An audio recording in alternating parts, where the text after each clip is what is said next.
JJ always does interesting things, and I think he takes a page out of the playbook of some of those great films that I grew up with in the 90s and the 80s that Spielberg did. He's creating these wonderful worlds with magic and mysticism, but also with a love of history. I've been equating this a lot to Indiana Jones and things like that, because you have this very realistic world, but then this added bonus that only JJ can do.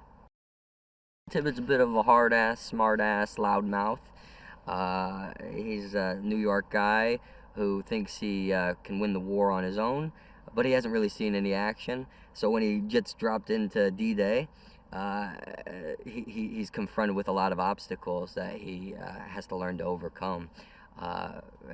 Everyone in this unit deals with their fear in a unique way, in their own special way, and usually Tibbet's is to bust chops. You have Boyce, who is the green guy, and he's very bright-eyed and bushy-tailed, and he really wants to prove his worth as a soldier, and he's certainly underestimated by everyone in the unit. Then you have Ford, who's kind of the hard, salty commander of the unit, who's seen action, who's been through Italy, who knows the ropes, and sort of guides us through it. You have Rosenfeld, who is who's just kind of a sweetheart, lovable kind of sweet guy, and then you have Chase, who got thrown into this just sort of on a whim. He's a photographer, doesn't know anything about combat. He just wants to take pictures, and next thing you know, he's fighting off Nazis. If you're playing a soldier, especially a soldier from World War II, American, British, any Allied soldier, I think it's really important to have an appreciation of what those guys went through. Luckily, we had this boot camp with Sergeant Freddie Joe Farnsworth, who really kicked our asses. And he put us through a very abridged version of a boot camp, humping along for miles in the heat, not a lot of water, a lot of physical exercise, staying up all night on fire watch, making sure no one snuck up on the camp, and just going through that, being with these strangers, anyone, you'd start to form a bond with these people because you're going through a rough experience together. So being with these guys for that week of boot camp right away started us off bonding, and started to throw us into our roles as the characters, and started us understanding how we would operate in the field and how we would approach this situation. It also gives you a huge appreciation for what our military goes through.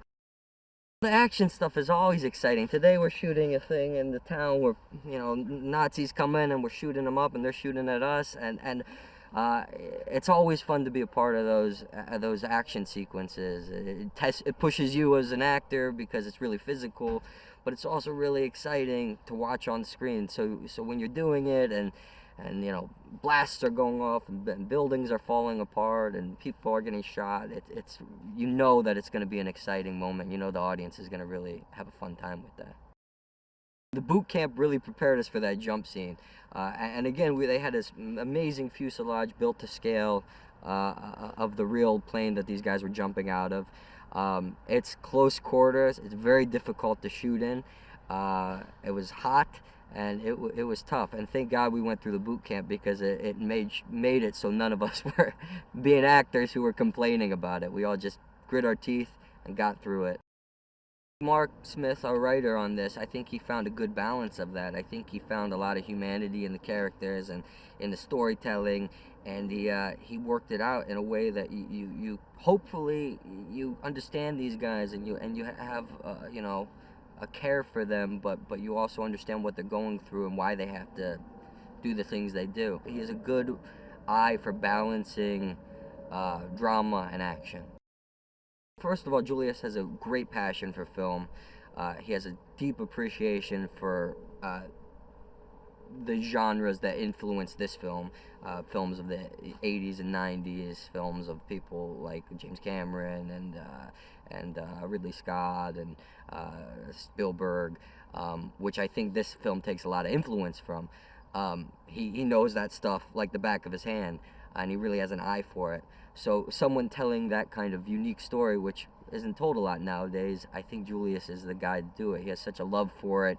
He has such an eye for the action, but he also appreciates this era. I think their journey is a lot of shocks, a lot of scares, also a lot of excitement, and a lot of fun at the end of it.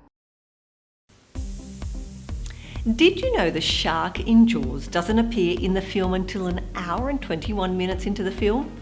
While part of the reason behind this is to build suspense, the biggest reason behind it was that the mechanical shark built for the film rarely worked as intended. Now the end result is a truly terrifying entrance.